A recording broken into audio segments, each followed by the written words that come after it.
অনেক সময় দেখা যায় যে জ্বর হচ্ছে তো রোগীরা হয়তো অপেক্ষা করছে যে 1-2 দিন পর ভালো হয়ে যাবে, কিন্তু দেখা যাচ্ছে জ্বরটা আসলে অনেক দিন হয়ে যাচ্ছে কিন্তু ভালো হচ্ছে না। তো সেই ক্ষেত্রে আমরা আসলে কি তাদেরকে ডক্টর শরণাপন্ন হতে বলবো কিনা, নাকি তাদেরকে আমরা নরমাল ট্রিটমেন্ট মানে নরমাল ভাবেই তারা যে কনভেনশনাল যে মেডিসিনগুলো নেন সেগুলো নিতে থাকবেন কিনা? অবশ্যই। এখন দেখেন, একদিন বা 2 দিন যদি জ্বর হয়, যদি কোনো ওয়ার্নিং সাইন বা অতিমাত্রা বিপদ চিহ্ন না থাকে, যেটা আমরা মিন করছি, অনেক সময় 1-2 দিনের জ্বরে অনেকে ডাক্তারের কাছে যাওয়া লাগতে পারে। কারো যদি হঠাৎ করে অতিরিক্ত অস্বস্তি লাগে, বমি থাকে, ডায়রিয়া থাকে, খেতে পাচ্ছে না একেবারেই, কোনো কারণে রক্তচাপ কমে যায়, শকে চলে যাওয়ার সম্ভাবনা থাকে, সেক্ষেত্রে প্রথমেই হসপিটালাইজ করতে হবে। এছাড়া একদিন বা 2 দিনের জ্বর, যেগুলো অনেক সময় ভাইরাল ইনফেকশনের কথা বললাম, সাধারণত প্যারাসিটামল জাতীয় ঔষধ সঠিক মাত্রায় ব্যবহার করাটাই যথেষ্ট। এখানে অবশ্যই নিজেরা কোনো ক্ষেত্রেই কোনো ফার্মেসির পরামর্শে অ্যান্টিবায়োটিক ব্যবহার করা ঠিক না। পৃথিবীর কোনো দেশে কোনো রেজিস্টার্ড ডাক্তারের পরামর্শ ব্যতীত অ্যান্টিবায়োটিক বিক্রয় করা হয় না। কিন্তু আমাদের দেশে দুর্ভাগ্যজনক আইন প্রয়োগ থাকলেও এটা বিভিন্ন সামাজিক এবং বিভিন্ন কিছু আইন প্রয়োগের অভাবে যথেচ্ছ মাত্রায় অ্যান্টিবায়োটিকের অপব্যবহার হচ্ছে। এবং এই জন্য আমরা বিশেষজ্ঞ পর্যায়ে যখন রোগী পাই, তখন দেখা যায় প্রায় 1টা, 2টা, 3টা অ্যান্টিবায়োটিক খেয়ে তারপর আসছেন, যার কোনো কালচার টেস্ট করা হয়নি, কিচ্ছু না।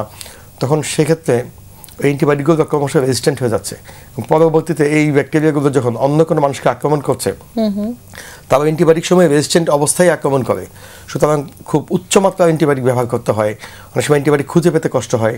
কোনো কোনো ক্ষেত্রে আমাদের রোগী হাসপাতালে এসছে, চিকিৎসা ব্যয় এবং মৃত্যু হার সব কিছু কিন্তু ক্রমান্বয়ে বাড়তেছে এই অ্যান্টিবায়োটিকের অপপ্রয়োগের ফলে। সুতরাং আমি পরামর্শ দিব দর্শকবৃন্দকে, জ্বর হলে 1-2 দিনের মধ্যে যদি কোনো ওয়ার্নিং সাইন না থাকে, 1-2 দিন যদি ভালো না হয়, আপনারা প্যারাসিটামল খান, ক্ষেত্র বিশেষে অ্যান্টিহিস্টামিন বা যে সিমটোমেটিক ওষুধ খান।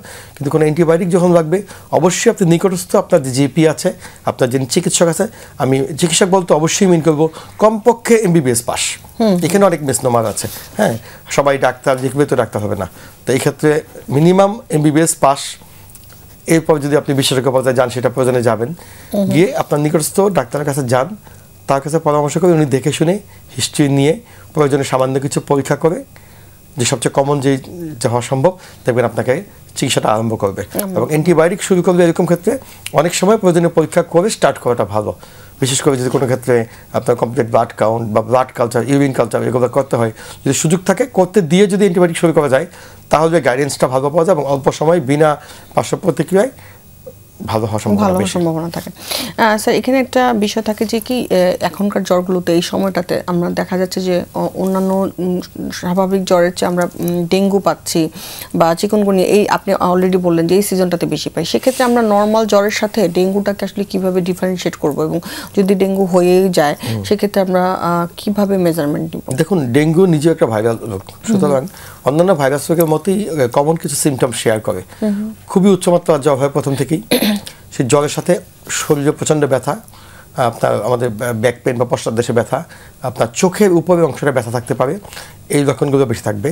কিন্তু কোনো অঙ্গভিত্তিক কোনো লক্ষণ দেখা দিবে না, যেমন বেশি কাশি হওয়ার কথা না, বা কোনো প্রকার বুকের মধ্যে আলাদা কোনো সিমটম পাবেন না, পেট ব্যথা জাতীয় সিমটম প্রথমে পাবেন না। কমপ্লিকেটেড না হলে গা ব্যথা, প্রচুর আপনার সাথে সোয়েটিং, উইকনেসটা বেশি আসবে, এবং অনেকের ব্লাড প্রেশার কমে যাওয়ার পসিবিলিটি থাকে প্রথম থেকেই। এই জন্য এই লক্ষণগুলো দেখা মাত্রই, বিশেষ করে এই গরমের সিজনে যখন থেমে থেমে বৃষ্টি হয় কয়েকদিন পর পর, ওই সময়টা ডেঙ্গু বেশি হয়। তো তখন আপনি নিকটস্থ ডাক্তার প্রথমে প্যারাসিটামল খান, শুধু প্যারাসিটামল খান, এবং প্রচুর পরিমাণে পানি খাবেন। ডেঙ্গুতে যেটা হয়, রক্ত ঘন হয়ে যায়, কিছু কিছু কমপ্লিকেটেড ডেঙ্গু হিমো কনসেন্ট্রেশন হয়, সেখান থেকেই তো আপনার এরপর আপনার প্লাজমা লিকেজ হয়, শকে চলে যেতে পারে, তখনই তো আপনার মৃত্যু হারটা বেশি আসে। হ্যাঁ, তো এই জন্য আপনার প্রচুর পরিমাণে পানি খেতে হবে, এবং পানি জাতীয় খাবারটা বেশি খেতে হবে, প্যারাসিটামল খেতে হবে। তাতে যদি কোনো বিপদ চিহ্ন দেখেন, যেটা আমি বলতেছিলাম যে একটু আগে বলেছি কয়েকটা কথা এই ভাইরাস জ্বরের ক্ষেত্রে, এই ক্ষেত্রে এরকম এইগুলোই কমন। এবং অথবা যদি কোনো ব্লিডিং টেন্ডেন্সি দেখেন, অথবা যদি কোনো রোগী যদি আগে থেকেই কোনো ক্রনিক ডিজিজে আক্রান্ত থাকেন, আগে থেকেই ডেবিলিটেড পেশেন্ট থাকেন, প্রেগনেন্সি থাকে, হ্যাঁ, সেক্ষেত্রে আপনি দ্রুত ডাক্তারের কাছে শরণাপন্ন হবেন, এবং প্রয়োজনে হাসপাতালে ভর্তি হয়ে চিকিৎসা নেওয়ার প্রশ্ন আসতে পারে। এখানে কোনো অ্যান্টিবায়োটিকের কোনো সুযোগ নেই।